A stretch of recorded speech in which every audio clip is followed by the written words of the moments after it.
been married for 30 years, well just nearly 30 years. Yeah. Got 3 kids, a girl, boy and a girl. My eldest daughter is about to be married next year. My boy has already been married, he's got a little baby girl, and they're all building and living around the area, which is good for us. We've moved around a fair bit over the years, been in the country towns, we've been in Melbourne, so I moved around a fair bit with work. I'm in retail, I was in retail stores and now I'm in construction. And Beth works at the local doctor's surgery as a receptionist.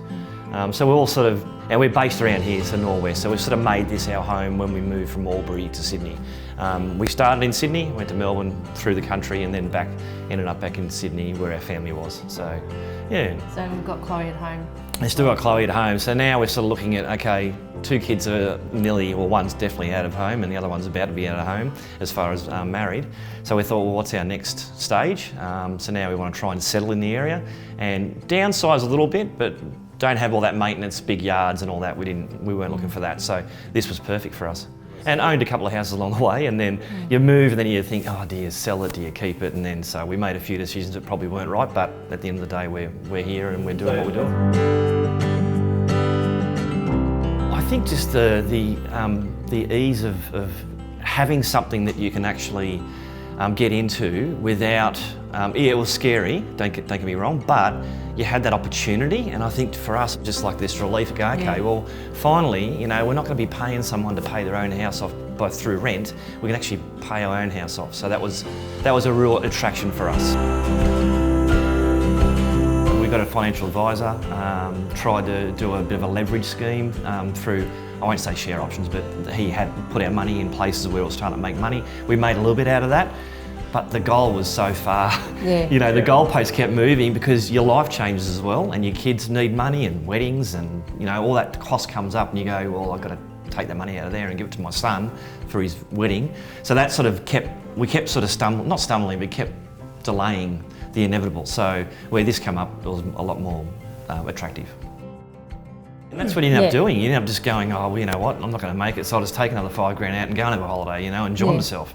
So, and we didn't want to push it too late in our life to get back into the market, for one, and 2, we want to set ourselves up for when we do retire, we want a base. Yeah. So that's the other thing.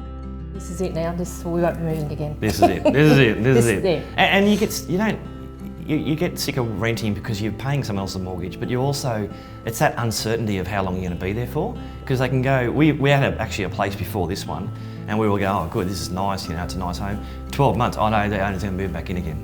Out you get. This is like, oh, pack all our stuff up again, you know, so that's a bit of an inconvenience to rent. Yeah. A lot of people like it, we've done it, but not for us long term. But this has worked out well for us. Yeah. Believe it or not, on Facebook, like the Facebook messages come up, and I'm not a big Facebook user. I was worried because I'm a worrier. I'm the bloke who sort of makes sure that we're all okay. So I had that doubt, and Bethan's going, what are you worried about? You know, what are you worried about? And I went, look, I just want to make sure it's right. And I think because we met him in like a house because we thought, oh, if we meet him on a site where it's just a block of land or something, you know, or an alley. Oh, okay. But then we met him here and we actually felt quite comfortable. Felt better here, felt better when we saw the plans, felt better when he took us to the land. Come back the way Peter interacted, his communication was like on the money. Like the next day, he was texting me and emailing me saying, you know, you okay? You've got the block and all that. And I went, okay, well this guy's full on. And then the communication from there on, from Peter, yourself, and also Troy has been really good. Like, and we've built with 2 other builders in our time together, and I think this is the easiest transaction that we've done. We had a video call to do all the documents, building contracts and all that. She was in contact with us consistently. She'd email within the next 12 hours. Yeah, no, she was great. And then when it went to the loan as well through, I forget her name now, Jean. Jean was really helpful, helped us through the whole process, you know, documents, explained everything, why you got to do this, why you got to do that. I'm telling you, it's great. Everyone that supported getting us where we are now, has been great. I own the land, so we've paid our first mortgage payment on the land. So we own the land. I think we're waiting on the DA from the council, which I think should be in the next couple of days. And then once we get that, you're going to tell us when you're going to dig some dirt. 100%. 100%. And obviously, everyone's different. So I would say that, make sure you go through the right process and understand what it is. But yeah, 100%. I think it's a good, whatever you're doing, you're helping people, which is, in Sydney market. Yeah, definitely. People need help. It's as simple as that, Yeah. They need help. Yeah, and you're doing that, so that's good.